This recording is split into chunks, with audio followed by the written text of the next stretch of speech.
민주당 이재명 대표가 대장동과 위례 신도시 개발 비리 의혹과 관련해 11시간가량 검찰 조사를 받고 귀가했습니다.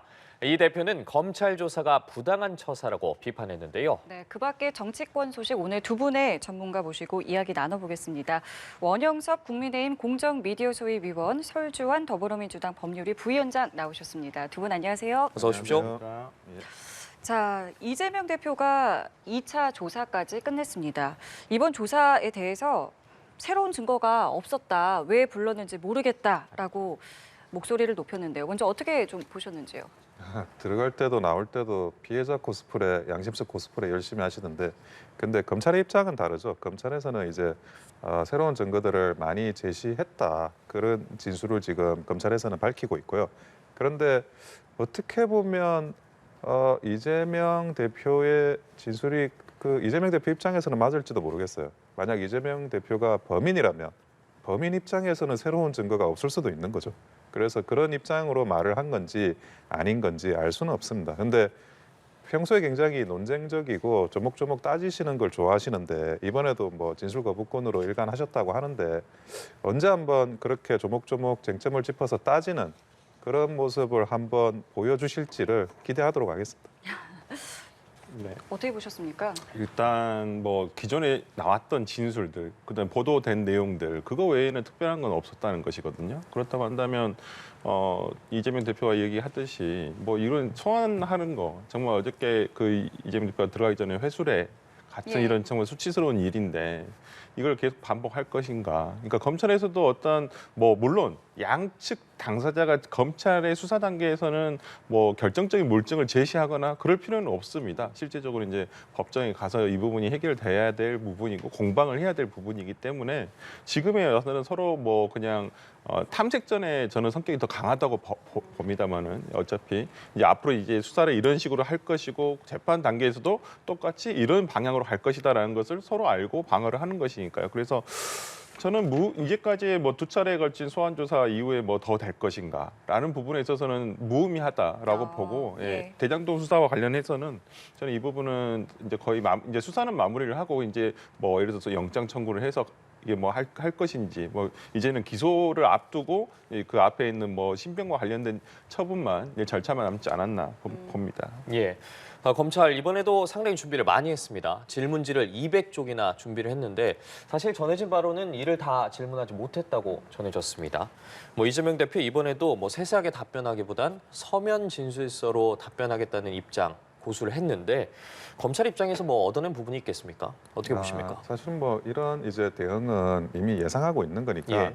거기에 대해서 얻을 것도 사실은 예상할 정도인 거죠. 그러니까 각 질문은 안 할 수는 없고, 거기에 대해서 진술 거부권이나 묵비권을 행사하는 그 사실을 확인하는 것도 필요하거든요. 그리고 이제 조서에서 남는 언어적인 답변이 아니라 하더라도 그런 표정이라든지 눈빛이라든지 이런 데서 느껴지는 어떤 그 피의자의 분위기, 이런 거를 수사기관이 확인하는 것도 중요한 부분입니다. 예. 그러므로 그렇기 때문에 이번에 이제 이런 질문을 많이 하는 거는 뭐 수사 과정에서는 필수적이었다고 보여지고요. 거기에 대해서 이제 조금 갈무리해서 그 다음 단계로 넘어가는 게 필요한 상황이겠죠. 예. 어떻게 생각하십니까? 예, 일단은 뭐 진술 자체는, 그러니까 검찰도 1차 조사에서도 마찬가지였지만은 큰 줄기를 먼저 물어본 다음에 각자 다시 시간을 순서로 해서 처음부터 자세한 내용들을 물어봤다고 하거든요. 그리고 예. 당시에 결제된 내역이라든지 이런 서류들을 다시 제시하면서 이 부분에 대해서 물어봤을 거라고 저는 보여요. 예. 질문지도 아마 그렇게 준비를 했을 것이라고 보이고요. 근데 뭐 200쪽이라는 것을 이제 물리적으로 저는 어저께 이 시간 안에 이걸 다 질문을 하고 답을 얻기에는 좀 힘들었다고 보이고, 아마 너무 세세한 부분들은 어차피 재판 단계에서 증인 신문, 그러니까 피고인 신문을 통해서 하면 됩니다. 그 검찰이 오늘 이번에 못한 거 전부 다 또 이재명 당시 이제 대표가 후에 재판정에서 피고인으로 나왔었을 때 피고인 신문을 하면 그 부분에 대해서 판사 앞에서 거기서부터의 진술은 직접적으로 법정형 증거가 되는 것이거든요. 그렇기 때문에 뭐 검찰로서도 뭐 준비를 많이 했다, 본인들의 어떤 뭐 양적으로 충분히 자신 있다는 걸 언론 플레이를 통해서 저는 보여줬다고 생각하지만은 그래서 서로의 저는 실익이 있었다고 보지는 않습니다. 그럼 이 다음 절차는 어떻게 되겠습니까? 일단 뭐 요즘 보도된 걸 보면 뭐 성남 FC 건과 관련 엮어서 네. 이제 이 부분을 이제 뭐 구속영장 청구를 하겠다라고는 지금 돼 있어요. 예. 그렇지만은 이 부분 뭐 검찰도 알겠죠. 당연히 체포동의안이 국회로 넘어왔을 때 이게 가결되지 않을 수도 있다는 건 충분히 알고 있기 때문에 뭐 그럼에도 불구하고 저는 검찰이 지금까지 해왔듯이 어떤 정치적인 행동을 할 거라고 보여요. 영장 청구는 당연히 할 것이라 보이고 그 부분에서 민주당으로서는 지금 이 상황에서 네. 이제 대장동 의혹이 진짜 뭐 어떤 특별한 정말 결정적이다 아니면 최소한 어떤 객관적이고 구체적인 어떤 증거가 제시가 되었다라는 내용도 없이 이런 상황에서 가결을 한다는 것은 지금 상황에서는 제가 봤을 때 너무 이른 생각이고 그렇기 때문에 저는 뭐 어차피 부결된 다음에 불구속 기소로 가지 않을까 싶습니다. 예. 검찰 입장에서 뭐 어쨌든 질문지를 다 소화하지는 못했습니다만은 3번 부르는 거는 부담스러울 수도 있을 것 같고요. 다음 절차 좀 어떻게 진행될 거라 보시는지요? 아, 3번은 부르면 안 되고요. 예. 그게 왜 그러냐면 이제 벌써 2번 부르지 않았습니까? 예. 3번째도 똑같아요. 서면 진술서하고 이제 진술 거부권 행사하는데 근데 여기서는 이제 그동안 검찰에서 2번을 부르겠다고 계속 반복적으로 이야기를 하셨어요. 그러면 2번 안에 핵심적인 질문에 대한 우선순위를 정해서 그거는 물어봤었어야 되는 거예요. 나머지는 이제 좀 덜 중요한 질문들이 남아 있을 수는 있고 그리고 그럼에도 불구하고 3번째 소환을 한다 그러면 국민들에게는 검찰의 수사 그러니까 소환을 했던 질문의 준비가 조금 부실하지 않았나라는 인상을 또 줄 수 있어요. 어차피 그 질문에서 묵비권 행사하는 거는 예정돼 있었던 거잖아요. 그러니까 질문도 예정돼 있는 거고 그리고 이제 그렇게 진술 거부권을 행사하더라도 구속영장을 청구할 수 있는 만반의 준비는 당연히 갖춰놨었어야 하거든요. 그런데 3번째를 부른다 그러면 기존에 그 소환했던 그 조사가 약간 부실하고 그러면 이거는 이재명 대표가 이야기하는 야당 탄압일 수도 있는 건가? 만약 부실한 느낌으로 다시 한번 3번째 부르면 그런 여러 가지 꼬투리 잡힐 일이 생깁니다. 그러니까 어차피 구속영장 청구할 거라고 다 예상을 하고 있지 않습니까? 예. 3번째 소환을 하고 청구할 필요는 없고요. 예. 어차피 청구할 거면 이 2번에서 끝내고 청구하는 게 맞습니다. 예. 자, 민주당 내부 분위기도 한번 살펴보겠습니다. 사실 뭐 비명계에서 이 비판 목소리 나오면서 좀 단일 대우가 흔들리는 분위기도 있다. 이런 이야기도 나오고 있는데 이상민 행안부 장관 이 해임 건의안 탄핵 소추안부터 이 단일 대우 흐름이 또 형성이 됐습니다. 네. 어떻게 보십니까? 그러니까 지금 지난 의총에서 이상민 장관 탄핵안과 그다음에 김건희 여사 특검안에 대한 논의를 했었거든요. 그중에서 이상민 장관 탄핵안 같은 경우는 조금 내부에서도 이견이 있었던 것은 사실입니다. 하지만 당론으로 채택을 해서 이번에 탄핵안 표결에서 보았듯이 거의 다 동의를 해주고 그 행동을 그대로 나섰거든요. 이탈표는 없었다고 보입니다. 그렇다고 한다면 저는 앞으로 지금 지난주 1차 소환 이후에 벌어진 어떤 일련의 이번 주에 나왔던 재판 과정들, 결과들, 네. 뭐 예를 들어 그 도이치모터 사건이라든지 그다음에 곽상도 의원 판결이라든지 이런 것으로 인해서 지금 민주당에서는 만약에 이 상황에서 이재명 대표에 대한 구속영장 체포동의안이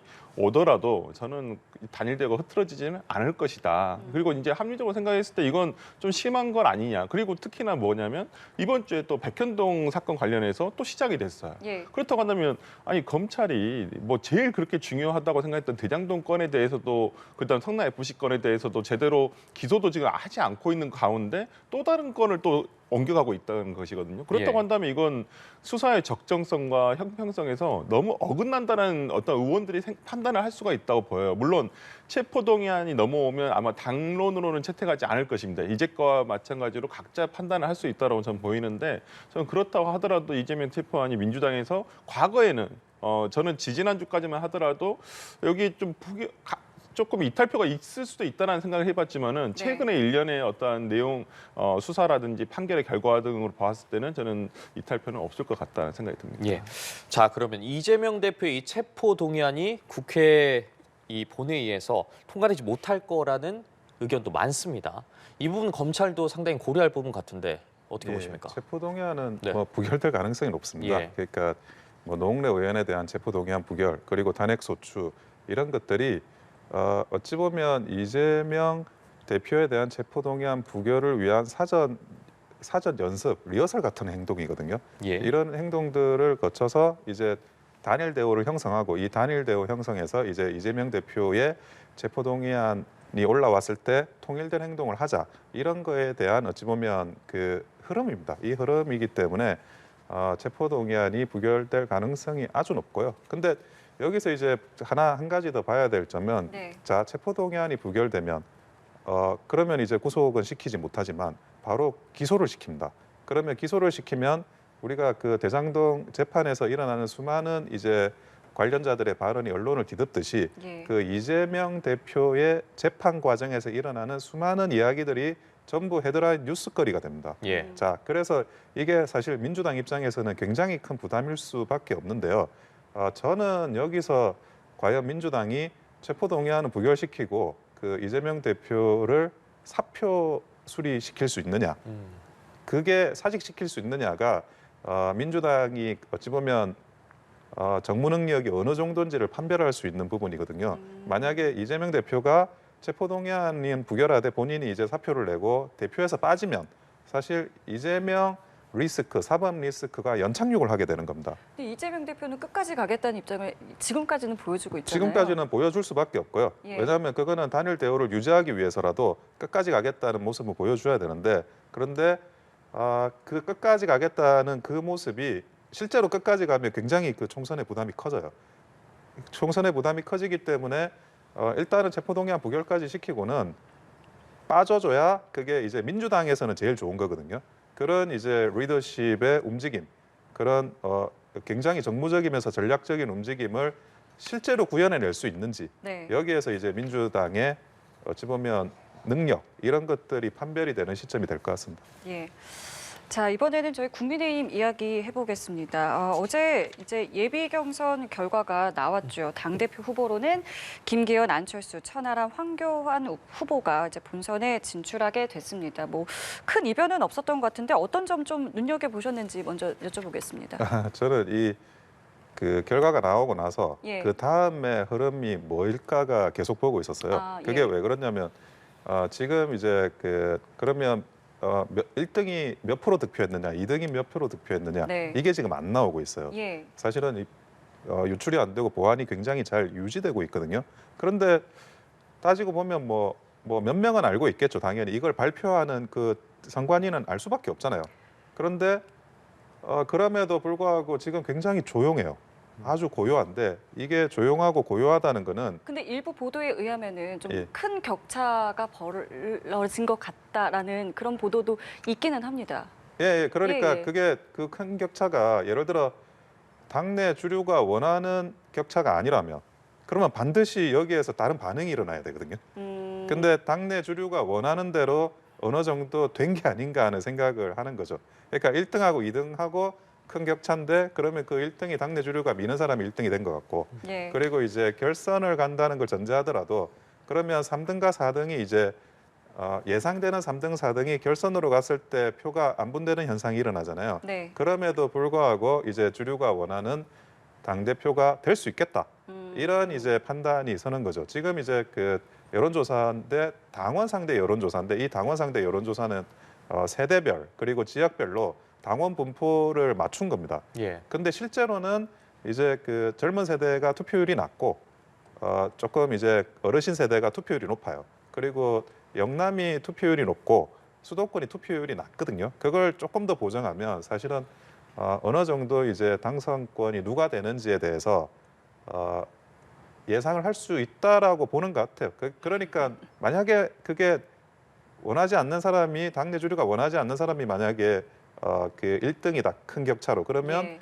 뭐 대통령실이든 아니면 당 핵심 실세든 예. 아니면 심평 교수든 예. 누구라도 한마디 하시지 않았을까 싶습니다. 어떻게 보세요? 그러니까요. 지금 방금 원영석 변호사님께 말씀하신 대로 보통 이 시기쯤 되면 밭으로 시작하는 뭐가 돌아야 정상인데 지금 돌지를 않고 저도 아직 네. 밭지는 못 받으셨어요. 못 봤습니다. 뭐 하나 뭐 이상한 거 하나 받긴 했는데 그건 좀 아닌 것 같다라는 평이 있어서. 예. 근데 그런 것 같습니다. 일단은 뭐 김기현 후보가 저는 일단은 유리한 건 사실인 것 같아요. 그렇지만은 지금 안철수 후보 특히나 이제 천하람 천하람 후보가 앞으로의 이제 약진을 어떻게 보여줄 것인가. 특히 이제 주목해야 될 점은 어찌 보면 이제 최고위원 선거의 구도가 이제 연결이 돼 있거든요. 예, 맞습니다. 당 대표가 예를 들어서 김기현 대표가 되건, 그다음에 안철수 대표가 되더라도 지금 이제 그 국민의힘의 내부 룰 자체가 바뀐 것이 이제 최고위원 4명의 사퇴가 돼버리면 비대위원 체제로 넘어가게 돼요. 그럼 물론 그렇게 되지는 않겠지만은 원하지 않은 대표가 나왔을 때, 만약 주류가 원하는 대표가 되지 않았을 때 최고위원회 구성이 어떻게 될지, 아니면 최고위원회 구성에서 이준석계라고 얘기를 하는 허은하 의원이라든지 김용태 의원이 얼마만큼 또 그 안에 4명 안에 들어갈 수 있을지, 저는 네. 이런 부분도 상당히 중요하다고 보이고, 특히나 이런 최고위원과의 관계에 있어서 안철수 의원과 천하람 위원장이 어떻게 연대가 될 수 있을 것인지, 뭐 이런 부분도 한번 생각을 해볼 수 있을 것 같고, 지금 이제 천하람 위원장 같은 경우에는 저는 상승세로 보이거든요. 안철수 후보에 대한 과거의 지지율은 저는 어찌 보면 반사적 이익이었다고 봐요. 본인이 뭘 해서가 아니라 어찌 보면 뭐 나경원 의원이 이렇게 좌초되고 이런 모습에서 어떤 당원들의 동정심도 있었을 것 같고, 그렇기 때문에 이러한 부분들이 어떤 확고한 지지율이라고 보기는 힘들거든요. 그렇다고 한다면 예. 이러한 김기현 의원의 대립에서 저는 천하람 위원장이 훨씬 더 상승세를 가져갈 확률은 굉장히 높겠다라는 생각을 해봅니다. 네. 저희도 지금 본선 진출자들 계속 보여드리고 있는데 화면으로 사실 이준석계 후보들 모두 생존을 했습니다. 그런데 이 안철수계나 아니면 이 윤핵관 의원들 고배를 많이 마셨는데 이 당심 저희가 어떻게 읽어야겠습니까? 우선은 이제 현역 의원들이 많이 떨어지셨어요. 예. 박성중 의원이나 이용 의원이나 그리고 이만희 의원 다 떨어지셨는데, 지금 이제 당원들은 기존의 현역 의원들이라고 해서 특별히 이니셔티브를 주지 않는다, 이런 거에 대해서는 분명히 이제 그 전당대회에서 나타난 거고요. 근데 그 흐름은 사실은 저번 전당대회에도 있긴 있었습니다. 네. 그런데 이 전당대회도 똑같이 나타났다는 거. 두 번째는 이제 그 이준석계 그 후보들이 약진을 했는데, 이거는 좀 이렇게 보셔야 돼요. 나경원 의원을 대하는 이제 여러 가지 상황들, 그리고 안철수 의원을 대하는 여러 가지 상황들, 대통령실에 이제 익명으로 발설했던 발언들이라든지 예. 그런 과정들이 사실은 별로 매끄럽지 못했어요. 그리고 거기에 대해서 반감을 일부 가진다고 하더라도 그 반감이 어느 정도 명분이 있을 정도로 그게 이제 좀 표현에 있어서도 그렇게 정제되지 못했고 좀 과도한 부분이 있었다고 봐요. 그러니까 반감이 실제로 생기는 거예요. 근데 그 반감이 발생하는 표가 작으나마 생기는데, 그 작은 표들이 그러면 어디로 가야 되느냐? 그게 이제 이준석 개라고 할 수 있는 그 4명들한테 표가 간 거예요. 그러니까 이런 여러 가지 상황들을 한번 생각을 해보시고, 그러면 이제 우리 당이 국민의힘이 여러 가지 전당대회를 오랫동안 거쳐오지 않았습니까? 예. 그 과정에서 뭘 하려고 하는 강한 의지만으로 뭐가 되지는 않거든요. 항상 이제 바람이 불면 그 강한 바람에 역효과가 반드시 있어요. 예. 그리고 그 역효과들이 실제로 이번 전당대회에서도 어느 정도 표심을 가지고 움직였다. 그거를 이제 항상 좀 명심했으면 좋겠습니다. 예. 당에서. 이 부분은 좀 어떻게 보세요? 최고위원 후보들 중에 익숙한 얼굴이 있다. 그러니까 직전 지도부들이 이제 다시 한번 입성을 하려는 것에 대한 비판의 목소리도 사실 좀 있습니다. 이 부분 좀 어떻게 보시는지요? 이 부분은 이렇게 좀 설명을 드릴 수 있는데요. 보수당이 탄핵을 거쳐가지고 그 선수층이 굉장히 얇아졌어요. 예. 그래서 누구를 이렇게 새롭게 내세우는 새로운 인물들이 아주 드뭅니다. 새로 나오는 사람들도 드물고 기존에 있는 사람들도 어찌 보면 좀 그 권위나 정통성이 많이 깨진 상태에서 약간 고인물화되는 현상이 있거든요. 예. 선수층이 얇은 상태에서. 네. 그렇다 보니까 기존에 한번 했던 인물들이 다시 나오고 하는데, 물론 이제 이번에는 이제 전당대회 때 그렇지만 아마 총선 때 그 선수층을 조금 넓히는 그런 작업들을 하면 다음에 전당대회 때는 또 새로운 모습의 많은 사람들이 전대 때 나올 수 있지 않을까 싶어요. 그런데 이게 탄핵을 거쳐서 오랫동안 누적되어 온 보수 정당의 구조적인 문제거든요. 인재풀이 얇은 거는. 예. 그래서 그런 것들을 그냥 표현해주는 현상이 이번 전당대회라고 생각합니다. 한계가 좀 있었다는 지적이신데요. 네, 근데 면면을 보면 근데 대부분 공통점은 미디어 활동을 굉장히 많이 하신 분들이에요. 대부분. 네, 특히나 저는 주목하는 부분은 이제 민영삼 이제 최고위원 후보 같은 경우는 상당히 주목이 돼요. 왜냐하면 기존의 현역 예를 들어서 최근 몇 년간은 현역 활동을 하지 않으셨거든요. 그럼에도 그렇죠. 불구하고 뭐 유튜브 활동도 하시지만은 굉장히 보통 언론에 나와서 약간 중립적인 얘기를 한다든지 그다음에 저는 이제 호남 보수의 세력을 어찌 보면 좀 대변할 수도 있겠다라는 예. 생각도 좀 들고 그런 부분에서는 저는 민영삼 후보가 상당히 가지고 있는 상징하는 바가 좀 크다. 왜 그러냐면 지금 나머지 아까 세 분 같은 경우 김재원, 정미경, 김용태 같은 경우 김용태 의원 같은 경우에는 의원 같은 경우에는 과거 이제 최고위 멤버였었지 않습니까? 예. 근데 예. 이제 그 부분에 있어서 다시 하고는 있지만은 저는 어찌 보면 민영삼 후보가 가지고 있는 만약에 이제 현역에 입성을 하게 된다면 예. 또는 그런 부분에서 앞으로의 국민의힘이 어떻게 가는 방향이라든지 이런 부분들이 상당히 좀 기초가 좀 주목되는 것은 사실입니다. 네. 자, 이제 4번의 TV 토론이 있을 예정이고요. 합동 연설에도 진행이 됩니다. 각 후보들 뭐 신경전은 계속 될 것 같은데 어떤 전략 좀 갖고 나올 거라고 보시는지요? 예, 아무래도 이제 대표 선거가 최고로 이제 집중이 될 수밖에 없지 않습니까, 관심에. 예. 그런데 이제 캠페인적인 면으로는 김기현 의원이 안철수 의원한테 던진 화두가 있어요. 그동안에 이제 신영복 그에게 이야기한 거나 그리고 또 뭐 햇볕 정책에 대한 거나 사드 네. 배치에 대한 거나 이게 약간 뭐 색깔론이라고도 할 수 있겠지만 정체성을 묻는 질문이거든요. 예. 이 정체성을 묻는 질문에 대해서 안철수 의원이 그렇게 효과적으로 대응하지 못하고 계세요.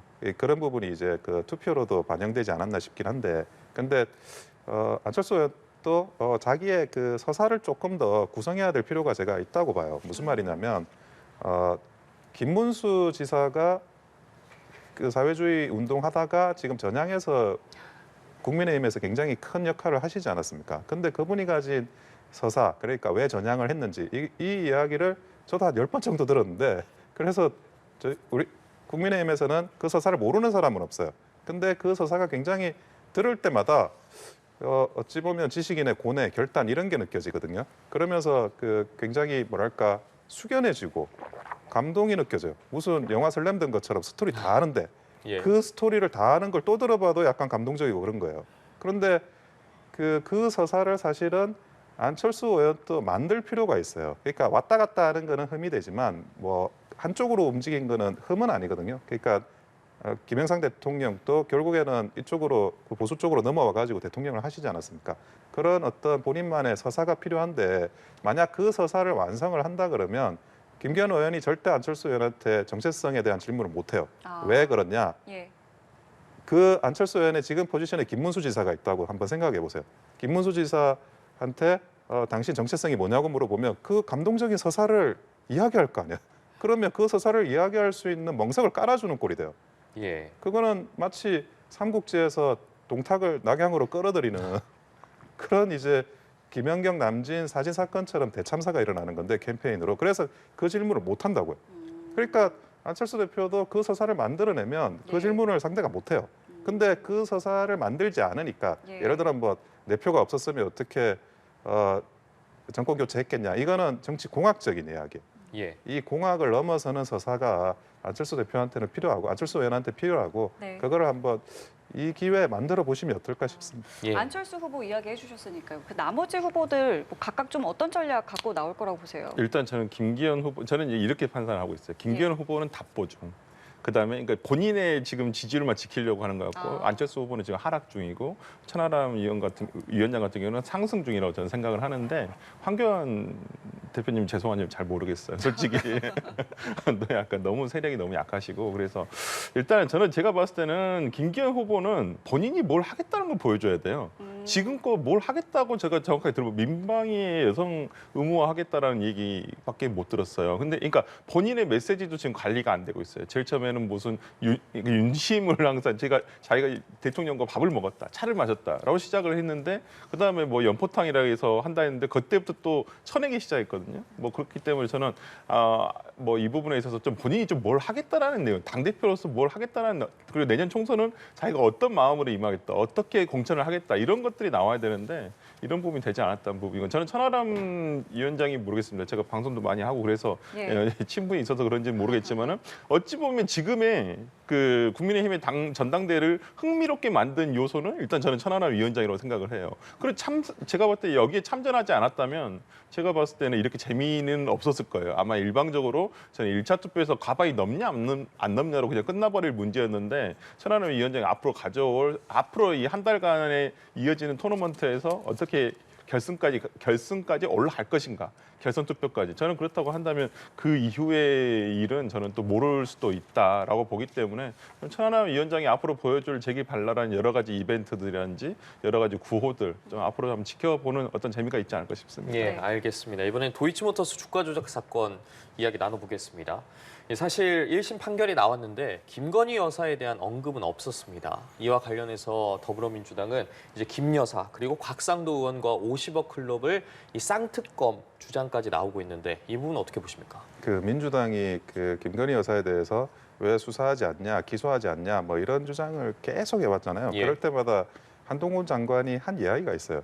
아니 문재인 정부 때는 뭐 한 거냐고, 왜 문재인 정부 때는 안 하고 지금 와가지고 왜 뭐 수사를 하냐, 뭐 기소를 하냐 이런 걸 따지냐. 근데 그 한동훈 장관의 이야기가 옳았다는 거를 밝혀준 게 이번 판결입니다. 이번 판결에서 이제 2010년 10월까지 그 주가 조작 행위는 이제 공소시효로 만료됐다는 예. 거고 그 이후의 행위에 대해서는 사실은 이제 무죄 취지로 판결이 난 거거든요. 만약 이거를 그대로 김건희 여사한테 대입을 해보면. 네. 그리고 2010년 10월 이전 것도 김건희 여사가 증권사에 1인 매매를 한 거고 1인 매매를 한 경우에는 주식 매수에 대한 의사결정을 증권회사가 행사하는 거지 그게 이제 투자자가 행사하진 않습니다. 그것도 이 1심 법원 판결을 그대로 대입하면 김건희 여사는 이제 공소권 없음이나 죄 없음의 판단을 받아야 됩니다. 검찰에서.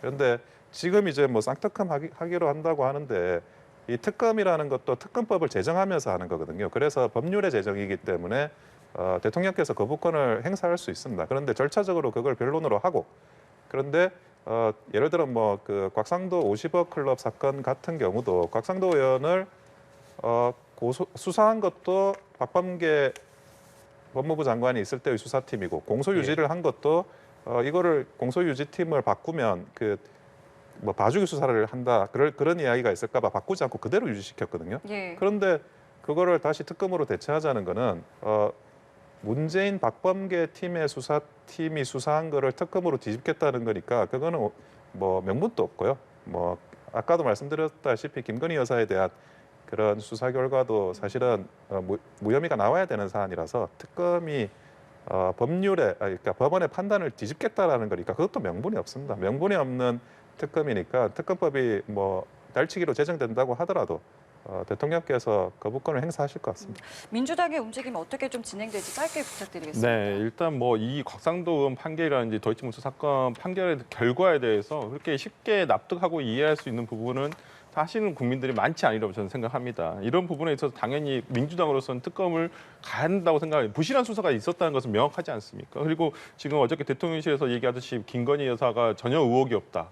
저는 그렇게 보지는 않고 이 판결 결과 내용에서도 그렇지는 않다고 봐요. 그렇기 때문에 이런 의혹이 남아있는 시점에서 특검을 가지 않는다는 것이 오히려 보신들의 저는 곽상도 의원이라든지 김건희 여사가 본인의 무고함을 밝히기 위해서라도 저는 특검에 찬성하는 게 맞다고 보고요. 그리고 이 부분과 관련해가지고 저는 어저께 대통령실의 논평도 좀 부적절했다고 보입니다. 뭐 본인들이 판결의 내용을 해석해서 그렇게 얘기하실 수는 있겠지만은 어찌 되었건 간에 김건희 여사가 윤 대통령과 결혼하기 전이지만은 윤 대통령의 가족으로서 이러한 일에 연루가 돼 있다는 그 자체만으로도 국민들에게 송구할 일이거든요. 저는 그렇다고 한다면 이 판결의 결과를 보고 본인들이 떳떳하다 이렇게 얘기를 하는 것은 좀 부당하다고 봅니다. 예, 알겠습니다. 오늘 말씀 여기까지 듣겠습니다. 지금까지 원영섭 국민의힘 공정미디어 소위원과 설주환 더불어민주당 법률위 부위원장 모시고 이야기 나눠봤습니다. 오늘 말씀 고맙습니다. 고맙습니다. 예, 감사합니다.